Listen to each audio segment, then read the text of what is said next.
Joy Taylor in for Colin Cowherd today. We talked to Jimmy Butler, Taylor Rooks, and Ryan Russillo earlier. And now we welcome in Emmanuel Acho. There he is. Oh, I've never gotten to walk on camera before. Can I get the walk on?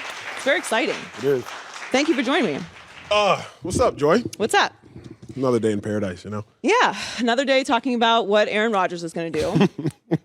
So there's a new report that he might possibly want to be the highest paid player in the league, which, I don't push back on that if a guy has never been the highest paid player in the league. I like to be paid well, as do you.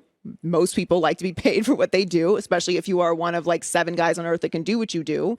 You want to be compensated for it. But if you've already been the highest paid player in the league, and he obviously has 11 State Farm commercials, money at one point, you can only make so much, right? Yeah. Like you hit a threshold where your lifestyle is not really going to change unless you become, a multi-billionaire. What do you make of this report? Do you think that this is what he wants, or is this just another layer of the Aaron Rodgers saga? I hope it is not what Aaron Rodgers wants. I hope he doesn't want to be the highest paid player in the league for a couple reasons. Aaron Rodgers' wants are getting in the way of Aaron Rodgers' needs. Aaron Rodgers' greed is getting in the way of Aaron Rodgers' need. If you are the highest paid player in the league, Aaron Rodgers, the NFL history has shown that quarterbacks that command top-tier salaries do not win Super Bowls over the last 10 years. So if you want to be the highest paid player in the league, are you really going to let that want get in the way of your need? Because Aaron Rodgers, what you need is to win another Super Bowl. We're sitting here talking about Aaron Rodgers and Matthew Stafford in the same breath when it comes down to Super Bowl champions. Aaron Rodgers, Nick Foles, Aaron Rodgers, Joe Flacco, Aaron Rodgers, Russell Wilson. It does not make sense. So Aaron Rodgers' want of being the highest paid player in the league, if that is in fact true, we have now started to hear conflicting reports. I think it's dumb. But I think it is potentially a greater reflection of Aaron Rodgers. He's very, very smart, but he's not smart enough to realize where he is dumb. And I think the ultimate sign of intelligence is knowing that you don't know. Why do I say that? Because if you were that smart, Tom Brady took $50 million over 2 years, and Tom Brady won a Super Bowl. Aaron Rodgers, you were invested in so many phenomenal brands. You've earned roughly $200 million in your career. The difference between a billionaire and a multi-$100 millionaire really isn't all that much. The private jets just get a little bit bigger. So I don't think it would be wise, and I think Aaron Rodgers has to be mindful. Don't let greed get in the way of your need. But if he just wants to make a lot of money. Yes, but then it comes down to this, right? Like, we're not in Aaron Rodgers' pocketbooks. So, Joy, you and I don't know, does Aaron Rodgers have $150 million? Does he have $200 million? Does he have $250 million? Does he have $300 million? Maybe he only has $100 million. But what you and I do know, Joy, is Aaron Rodgers only has 1 Super Bowl ring. So we can't argue about Aaron Rodgers' money. But what if he doesn't care about Super Bowl rings? Oh, then why is he playing the game of football? For money? I don't know. Yeah, maybe. Some people do some stuff just for money. Now, again, I think that goes back down to Aaron Rodgers. What's his intention? I think the greatest question anybody can ever ask themselves in life in regards to anything in this life is, what is your intention? If Aaron Rodgers' intention is to make money, I've said this before, I know it from personal experience, and I know it from personal experience of others. You can make significantly more money outside of football than playing football. Mm-hmm. Tom Brady can step away from football and make more money. Sean McVay can step away from football and make more money. Aaron Rodgers, go invest in a VC firm out in the Bay, which you love anyway, and you can make 10x what you are making as a football player. Football money is nice, but there is a whole larger world outside of money. So if his intention is to make money, then why are you playing football? If your intention is to be a Super Bowl champion, then you shouldn't want to be the highest paid. Can I give you a fun stat? Please do we do. have this full screen, guys? I know I'm calling for it randomly. I apologize. So your stat about the Super Bowl winning quarterbacks, yep.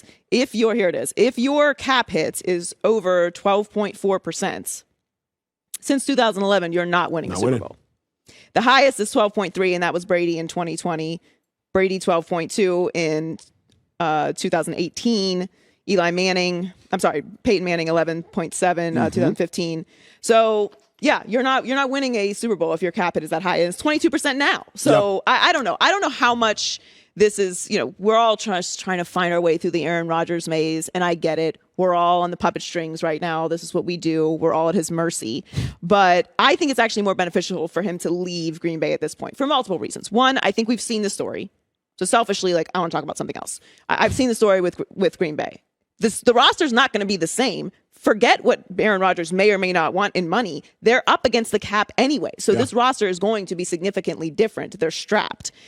And to the legacy part of it, you are now in a situation where you're the next Matthew Stafford. You're the next Tom Brady. You have this opportunity to have this new, bright, bold space to create the next chapter of your legacy. So why not go to a Denver? Why not go to Indianapolis?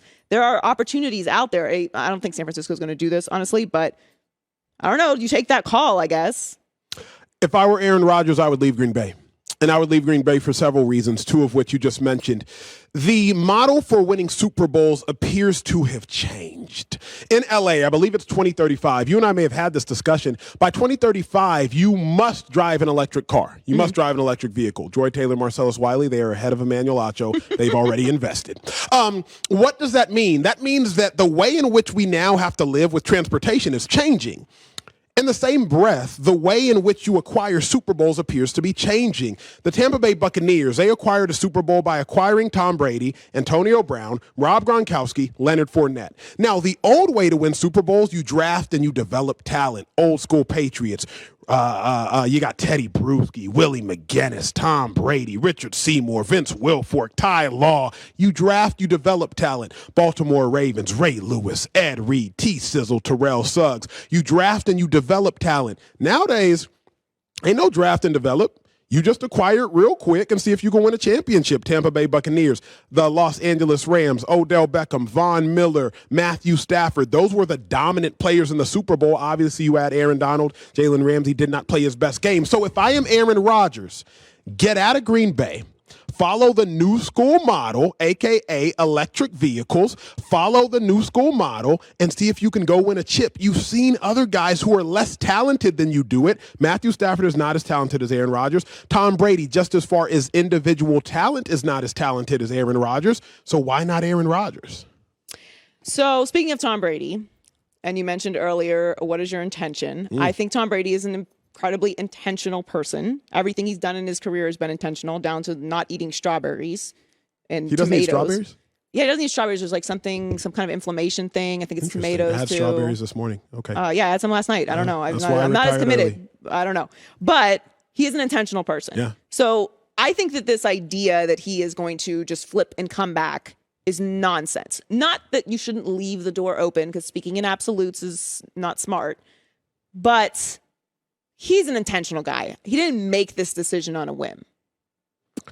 He did not. However, Joy, you and I know football far too well to be ignorant to the aspect that Tom Brady could very much so make a return.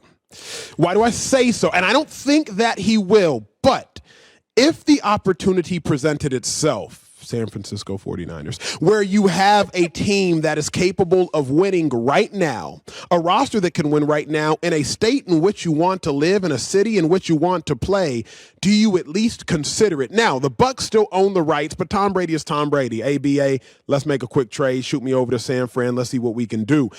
But if you're Tom Brady, I would not come back personally, because the more Tom Brady plays, the more he dilutes his legacy, and his legacy is as potently strong as anybody in the history of any American sport ever. But it's possible. I don't think it's going to happen. But 1%, so that nobody comes for me. I just don't think he's going to do that.